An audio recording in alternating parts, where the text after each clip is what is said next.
It has been a long time coming, but this week a federal court finally slammed the IRS for stonewalling in the class action lawsuit concerning its targeting of Tea Party groups. The lawsuit stems from the IRS decision in 2010 to put conservative groups under a microscope when they applied for nonprofit status.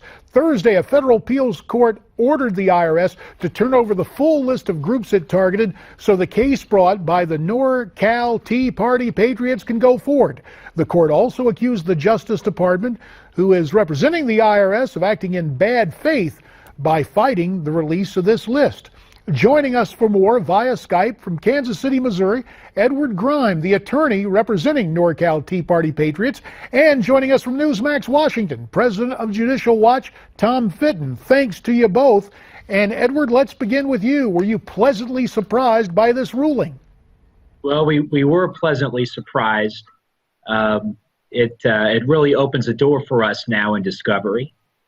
And with this discovery, Tom Fitton, this is something you guys at Judicial Watch have worked tirelessly on, kind of being the bridge between congressional oversight and judicial action here. So, do we know for sure how many groups are targeted? Do you think we'll be surprised when the full list is finally made public? Well, maybe Ed and I should talk offline, but I think that list is twice what they're expecting. I guess the initial disclosure is 200 organizations or so.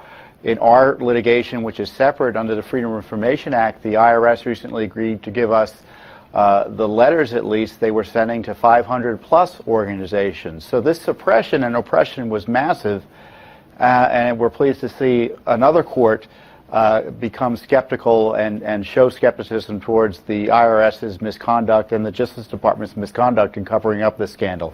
It's not only happening in the Sixth Circuit. We had our district court judge, Judge Sullivan, in one of our key Freedom of Information Act cases, threaten to put the IRS commissioner in jail by holding him in contempt over the IRS's failure to abide by his court orders. So this is a common, it's a repeat practice by the IRS and Justice Department in many courts. The IRS, a repeat offender when it comes to conservative groups, it would appear. And we would encourage you gents to talk offline. I don't want to get into a lot of legal strategy, but maybe this is an abstraction, Edward. Let me tell you that this is disconcerting because obviously IRS actions should not be taken based on political affiliation or philosophy. It seems that is what, in fact, transpired with Lois Lerner and others, and the courts are trying to get to the bottom of this. That is what is at least heartening as we try to get to the light at the end of the tunnel. Tom, do you think the courts are really going to step up and stop all the delay? About 40 seconds. Well, they may run out the clock in terms of their administration, but they won't run out the clock in terms of the statute of limitations and ultimate accountability. We'll be getting these documents. The Tea Party group in California will be getting these documents, and there's no doubt there's going to be more accountability and more information coming out. And remember, there's this pending effort to impeach the IRS commissioner before the House Judiciary Committee, and we may want to be asking Republicans why they've been sitting on that for 5 or 6 months now. Well, and you say that right there. It's a common criticism. What is it with the House leadership that seems to drop into the inertia of the Republican establishment? Why are they so reticent to fulfill their constitutional obligation? Well, you know, Democrats are wrong about Republicans in the sense that Republicans are afraid of highlighting scandals by the Obama administration. They just don't think it's good politics, and so law and order and accountability go out the window, despite the desires of the American people.